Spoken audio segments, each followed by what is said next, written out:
My phone is glitching. I'm on a call. I tried to show you all these prank calls that I got. You hear the call, but you can't see the call.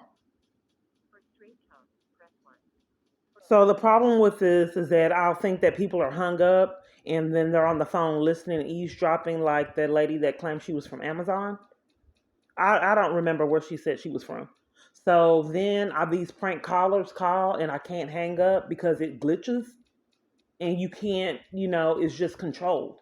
And this is my second recording because the other recording it tried to correct and then you could see the call.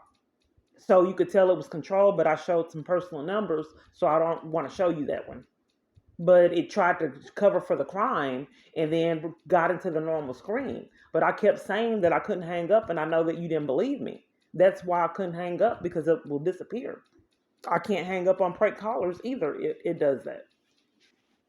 So then I try to go here. I'm in the call and I'm trying to hang up the call. Foundation communities texting such a victim. Why don't you talk about how Jason left the fucking restraining order? So I'm trying to play the message that the the prank caller left, and my voicemail's glitching and I can't retrieve it. Let me try again. Deletion. Message. Okay, now it's playing it. Conversation. I'm the first caller that was, gave some rational advice and stuff. Just wanted to call and tell you that you need to stop mentioning Jason, okay? Or even then, you need to stop calling yourself a victim, okay?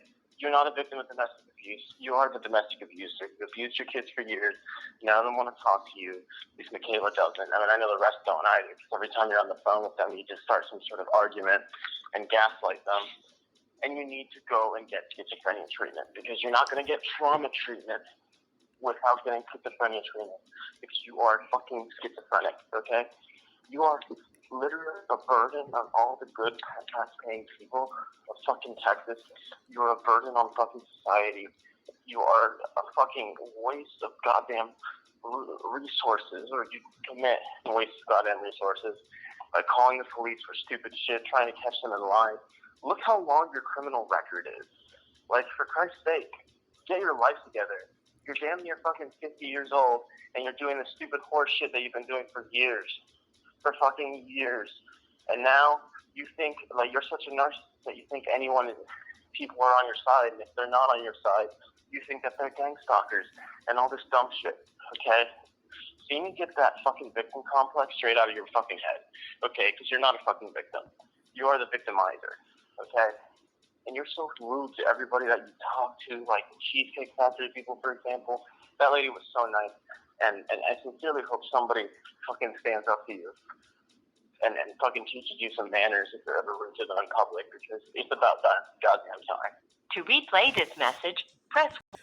Well, I just want you to get an idea of what I go through. A lot of people say just delete the emails, that's evidence. And actually Midco said that they were trying to demand that I delete the emails. They said that can be tracked through my emails. They were trying to cover for my abuser. This was supposedly the head of Midcoast, the head part at the shelter. I said tampering with evidence is a felony, and if you want me to delete those emails, that's evidence. She was trying to say I was putting people at risk by having those emails. And then when I said tampering with evidence is a felony, she left me alone. And if you notice that video, when I was at my provider, they were trying to get me to delete these emails. So I am spending an extended amount of time because I want people to see what I go through for the day that when I get law enforcement, hopefully we can compile enough evidence for people to abide by the law and get accountability for their actions. That's why I'm doing it. I could easily delete it, but year after year, phone number change after phone number change, I'm just not getting anywhere. And then they call me interrupting, peas over and over through 200 calls in one day, 150 in one day, 73. One time it was like 30 calls in 15 minutes because they kept calling back to back and I'd immediately hang up and they just kept calling. Now do you see why I do this? Nonetheless, this is what it is.